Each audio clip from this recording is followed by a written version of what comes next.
Hi, this is Jim Starkweather with the KitMaker Network, and we have a turning the page for you today. This is a new book just out from Ampersand Publishing, and I wanted to show you how it came to me in the box because I think this is pretty well shipped, and it was actually in another box on top of this. So I'm kind of assuming probably for flat rate shipping they'll use a standard medium size postal box like they did with me. So if you're ever concerned about ordering a book online and like how it's going to come to you, this one came very well packaged, and as you can see, perfectly safe and sound. It's actually shrink wrapped as well as has this little glossary of terms insert included with it, so you can maybe use this as a quick reference, I guess, if you're not a tank expert.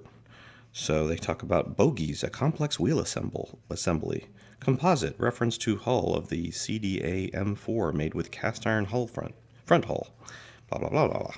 So interesting. And they have on the back here registration number index, so you can actually look at registration numbers and put those against, you know, what the variants and so forth, or maybe even where they were built and so forth. All right. So again, the book. This is a hardcover edition. They do have it available in hardcover and softcover. The book is shrink wrap right now, so let me go ahead and take the shrink wrap off. So this is a Sherman, the Sherman, Design and Development, Son of Sherman, Volume 1. So obviously they're thinking about multiple volumes with this. This is a complete and illustrated description of the U.S. M4 Sherman tank series in the Second World War. Interesting that there's no author right on the front, which I'm sure I'll find in the side here. Maybe it had so many authors or contributors they decided to leave that off. Okay, here we go. So, obviously the book is partly done by the owner and publisher of Ampersand, Patrick Stansel, as well as Kurt Laughlin, so who's pretty well known, obviously, for his historical information and background knowledge. This is based on original material created by Pete Harlem, so I'm not sure where that ties in, but I'm sure somebody out there knows. And looks like in terms of just some basic information, trying to see if there's anything on here worth mentioning in terms of the publisher information on the side here. This was just printed. Obviously, it's a first edition release.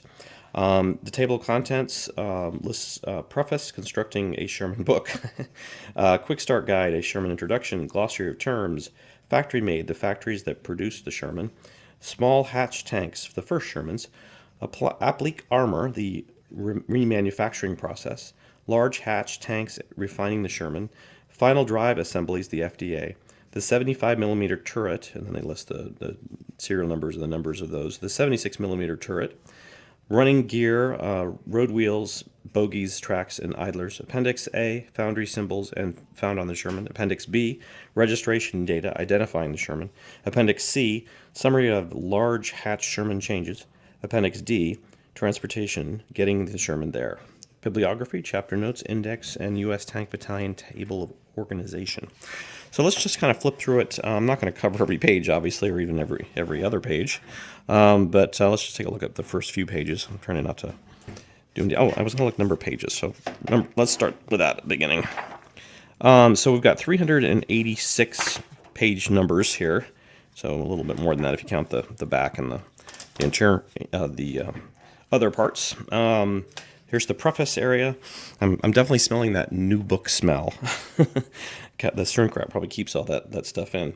This is the quick start guide. So we've got illustrations with figures like this on the side. You've got obviously period photographs, a lot of nice two-dimensional artwork here showing various differences between the versions. Like this is showing the cast glacis versus the welded glacis versus 47-degree single plate glacis. So yeah, a lot of good information here. Let me just read a bit of it so you can kind of get an idea how it's written. The Sherman had two drivers. One was called the assistant driver or bow gunner and sat on the right side, who accessed the interior through two hatches. The hatches were mounted into two drivers' hoods that gave room for the crew's heads when buttoned up. On later production tanks with improved hulls, the hatches were larger to improve crew egress. The hatches had periscopes All hatches had had a periscope mounted in the center that could be rotated. Later tanks had a guard to protect the periscopes. All had a grab handle and a padlock clip. So it's not Shakespeare obviously, but it's well written and very detailed, so it's good. Glossary of terms. So a large array here, and that probably stops there.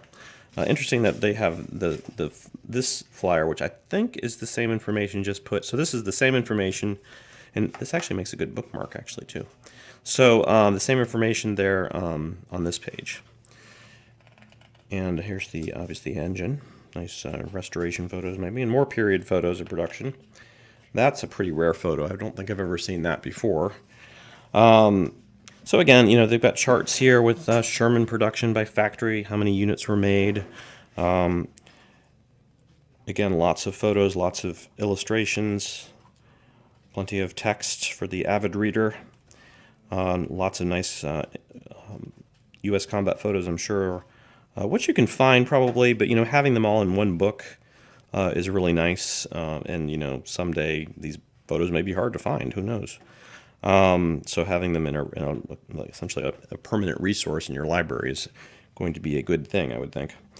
And these are all good quality photos. I don't see any that are like overly grainy because they were grabbed off the web and so forth.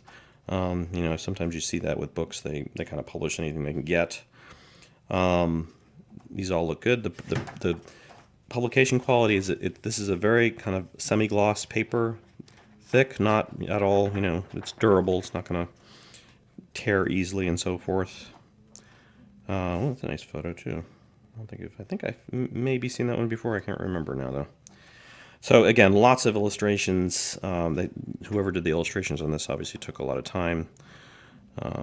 Interesting, probably period, I'm assuming, piece of the artwork of the transaxle for the tank transmission. So yeah, just a lot of photos, obviously. I mean, again, I'm not going to even try to show how much. Interesting section here again on the different information. I'm trying to see different changes in the serial numbers for because they're listing SN, RN. So they're showing different. I think those are different hull numbers they were talking about in the table contents. So here's the bibliography, obviously huge, and the notes. And again, here's that tank breakdown battalion information. And the N.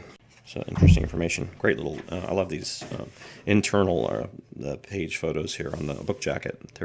That's a great photo. I think this is what, is this Patton's group in Italy and in Sicily? It looks Italian anyways. Or maybe this is over in North Africa, because it does almost have kind of an Algerian look too, I guess, yeah. Definitely kind of, can't tell. It actually probably has that information for anybody who's curious. Let's look it up.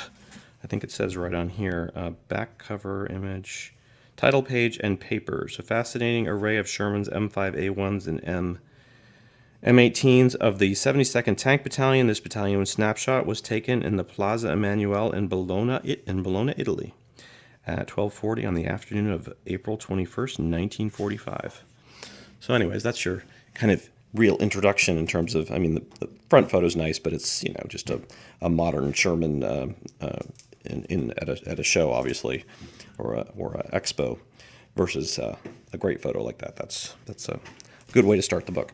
So I want to thank Ampersand Publishing for sending this, and it will be going off to someone for a written review.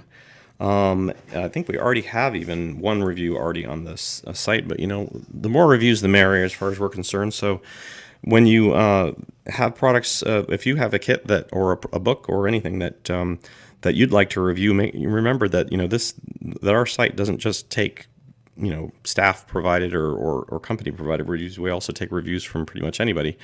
We can't promise to publish every content or every review feature or other type of content, but we will certainly give it due consideration. And if it meets our basic guidelines of photos and good text and so forth, then yes, we will put it on our site. So if you have any comments or suggestions or questions about that, please post them below or contact me at publisher@kitmaker.net. Thanks for watching.